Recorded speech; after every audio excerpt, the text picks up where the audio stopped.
ಯಾರು ಬಂದಿದ್ರೆ ಏನು ಹೇಳೋದು, ಬಂದೇ ಇಲ್ಲ. ಯಾವ ವಿಚಾರ ನಮಗೆ ಗೊತ್ತಿಲ್ಲ. ನಮಗೇನೆಂದರೆ ಅವ್ರು ಯಾರೋ ಕಾಮೆಂಟ್ ಮಾಡ್ತಾ, ಇವ್ರು ಯಾರು ಕಾಮೆಂಟ್ ಮಾಡ್ತಿದ್ದಾರೆ ಈಗ ಅಂತ ಅಂದರು.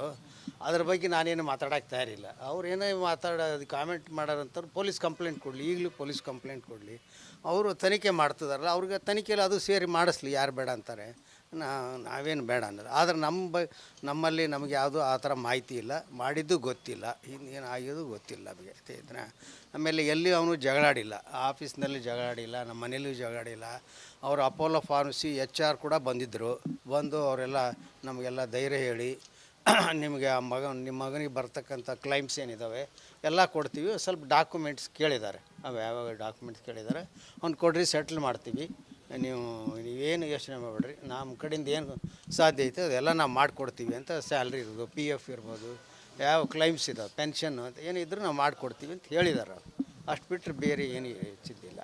ಏನಂದರೆ ಈಗ ಸಿಮ್ ಬೇಕು ಅಂದರೆ ಹೊಸ ನಕಲಿ ಸಿಮ್ ತೊಗೋಬೇಕಂದ್ರೆ ನಕಲಿ ಸಿಮ್ ತೊಗೋಬೇಕು. ಇಲ್ಲ, ನಮಗೇನು ಗೊತ್ತಿಲ್ಲ. ಡೂಪ್ಲಿಕೇಟ್ ಸಿಮ್ ನಮಗೆ ಯಾಕೆ ಬೇಕಾಗಿಲ್ಲ, ಅದು ನಮಗೇನು ಬೇಕಾಗಿಲ್ಲ. ನಿಮಗೆ ಬೇಕಾಗಿಲ್ಲ, ಪೊಲೀಸರಿಗೆ ನಿಮ್ಮ ಮಗನ ಮೊಬೈಲ್ ಇಲ್ಲ ಬೇಕು. ಸಿಮ್ ಬೇಕಂದ್ರೆ ನಿಮ್ಮವೇ ಡಾಕ್ಯುಮೆಂಟ್ಸ್ ಬೇಕು. ಇಲ್ಲ, ನಮ್ಮನ್ನೇನು ಕೇಳಿಲ್ಲ,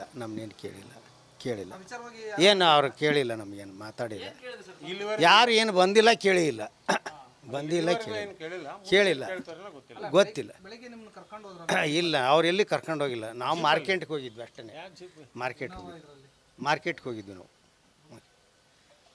ನಮ್ಮ ಮೆಡಿಸಿನ್ಸ್ ಅವೆಲ್ಲ ತರವಿದ್ದು ಹೋಗ್ತಂತ. ನಮ್ಮ ಪಾಪಗೆ ಮೆಡಿಸಿನ್ಸ್ ಬೇಕಾಗಿತ್ತು, ಅಜ್ಜಿ ಮೆಡಿಸಿನ್ ಬೇಕಾಗಿತ್ತು, ಹೋಗ್ತಾ ಅಷ್ಟು ಬಿಟ್ರೆ. ನಿಮ್ಮ ಮಗನ ಸಿಮ್ ಇತ್ತಲ್ಲ ಸರ್, ಅದು ಯಾರ ಹೆಸರಲ್ಲಿತ್ತು?